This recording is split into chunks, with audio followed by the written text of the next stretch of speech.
49. And are we going to do it?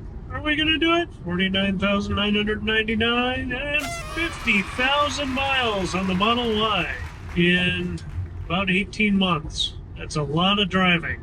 Lots of good road tripping miles. Hello and welcome to the 50,000 mile review, or really the 51,393 mile review, because we've put a lot of miles on this baby since last March. So today I want to quickly go over the exterior and interior, see how it's held up, and talk a little bit about what my expectations were versus how it's been owned for a year and a half. In general, it's almost identical to when we picked it up, other than a few things that I have done to it. So first things first, on the front end, there is a good scratch right here, which I did with a knife very stupidly. And then the bottom plastic piece that goes under the bumper has been popped out after I hit a raccoon last year, which I still have not had a chance to get this in and get that repaired. Just needs a couple pins, I think, but in the meantime, it's kind of taped ugly, and since that's been holding, it hasn't been super urgent to get in, but it's on the list, and I hope to do that before winter, which is what I said last year. The license plate, you can see, also has a little damage. That, again, is from the raccoon incident. And this part of the hood is depressed down. I'll see if I can get some of that in B-roll. I think it's from someone leaning here. I don't think that's intrinsically anything that's happened from a vehicle standpoint.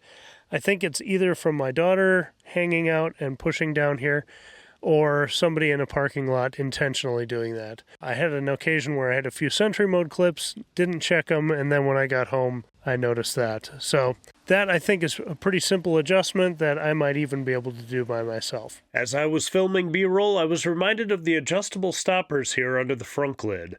They do twist in and out to help with this adjustment a bit, but it still might need a professional to get it really even.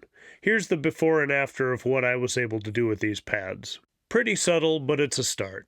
The tires are still the same tires I put on in North Dakota when we had those flats, and actually the back driver's side one is still the one that we plugged in Montana. So they've held up really well for over 40,000 miles, I believe. So that's good. People say on EVs you burn through tires really fast, but these are, well, in B-roll I'll show you what those tires are. They've held up really well. I don't know that they're the most efficient, but they seem to be okay. The other cosmetic thing up front here is, again, from the raccoon issue, when that light got depressed back a little bit. But again, still works, everything's fine. It's just a lot of the stuff that's happened to this vehicle has been my own stupid fault. And continuing with that theme, we'll take a look at the back passenger side tire, which I curbed really badly at a Waffle House in Florida this spring and took a big chunk out of the wheel. And want to get that replaced, but it's holding, and frankly, I haven't wanted to spend the money. So it's just cosmetically awful. Again, my own fault. Then on the back side, I've noticed that the back hatch, the gap on the driver's side is significantly bigger than the gap on the passenger side. It was a little difference originally when we got the car, but I think over time and use and torque driving through farm fields and gravel roads and mountain roads, that's just kind of shifted a little over. So I do want to get this into the service center, and that's one of the things I'll see if they can adjust. On the inside, it is held up remarkably well. And again, the things that have gone wrong are self-inflicted, where my daughter has a tendency to jump over the seats, get sticky hands or greasy hands all over the seats, and with baby wipes, they just wipe up perfectly. So most of the interior, other than a handful of scuffs and things on, the door panels, the plastic there, the car has held up really, really well. Again, my daughter's over the seats, over the back, from the trunk space into the back seats with her shoes on, standing and kicking on the seats with shoes, and really, that's cleaned up really well. I try to take care of that after every road trip, but don't always make it. So sometimes that nastiness gets piled up, but when I do a deep clean, it's pretty good at cleaning up. She also has a tendency in her seat to pull the little latch that would lean the seat back or drop it forward.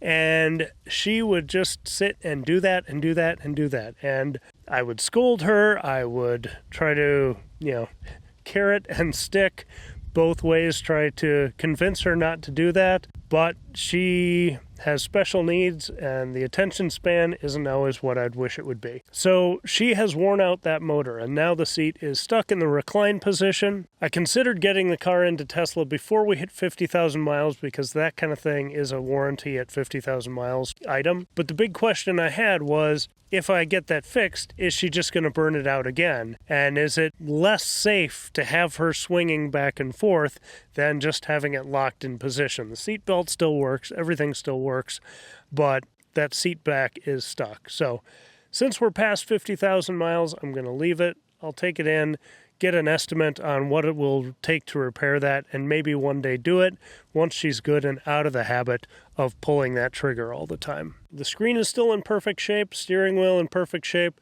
I do wipe it down every now and again with baby wipes, but I don't use any harsh cleaners or anything. I've seen some people have issues where like some of the foam or padding is starting to come off, but I kind of wonder if that's a result of pandemic, excessive deep cleaning of hands with, heavy alcohols and things like that. It was good that people took care of themselves, but that stuff getting on some of those interior materials I can see causing problems. We haven't had any issues, and I don't expect we will for quite some time. All the storage spaces, the frunk and the trunk and under trunk, all of that is still in very good condition. Again, on some of the hard plastic surfaces, there will be the occasional scuff and scratch, but at 50,000 miles, it's not bad.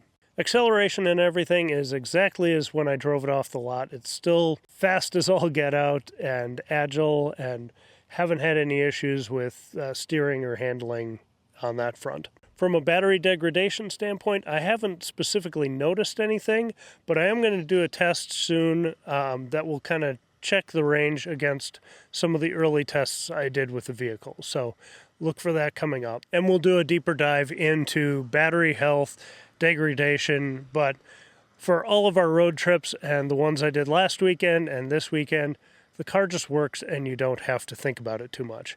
And really, that is my big takeaway after 50,000 miles with this. And it was the case a little bit in our older Model S we traded in for this, but you really don't have to compromise your trips. Yes, occasionally a stop takes a little longer than you'd want it to, but that's very seldom. Day to day, it's just a car, and it gets heavy family use and abuse, and it's held up remarkably well. Now, I do still have the battery and powertrain warranty, so that'll keep on cooking for a while, so no worries about that or any issues there. There have been a handful of times when I've been driving and I'll hear a new squeak or a new rattle or a new clap, and I'll wonder, okay, this is it. This is, all these build quality issues I hear about Teslas online.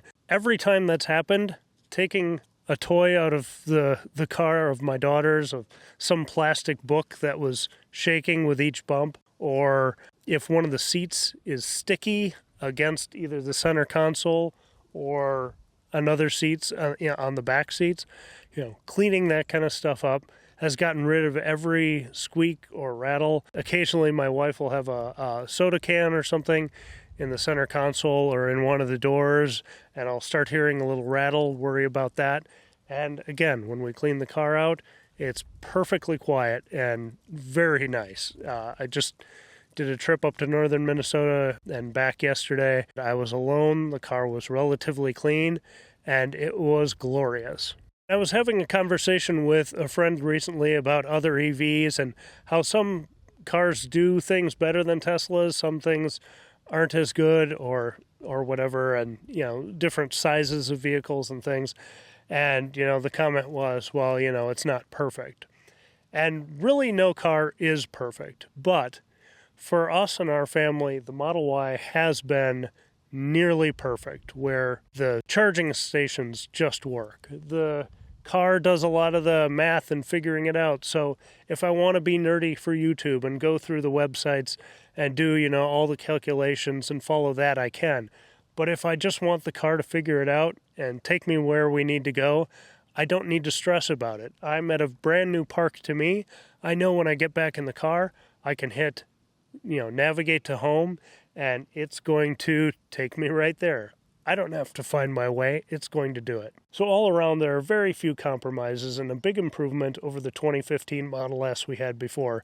And coming from ice, you could get in this and find your way around really easily. My brother's been borrowing it recently, and his first trip, I gave him a 5-minute tutorial, and then he was off and supercharging in new places. And he found his way, and when he dropped it off, he said that was really simple, and the stops were faster than what he expected. And that's not coming from an EV guy, that's coming from someone with a big old Dodge Ram. If you have any other questions, feel free to ask those in the comments below. I'll do my best to answer them. But like I said, I'm very happy with it. It needs a little TLC. Need to get it up to a service station to take care of some of the things that I've done to it. But it on its own has held up amazingly well. So 100% would do it again. Thanks for watching. Have a great day. Happy road tripping, and I'll catch you in the next one.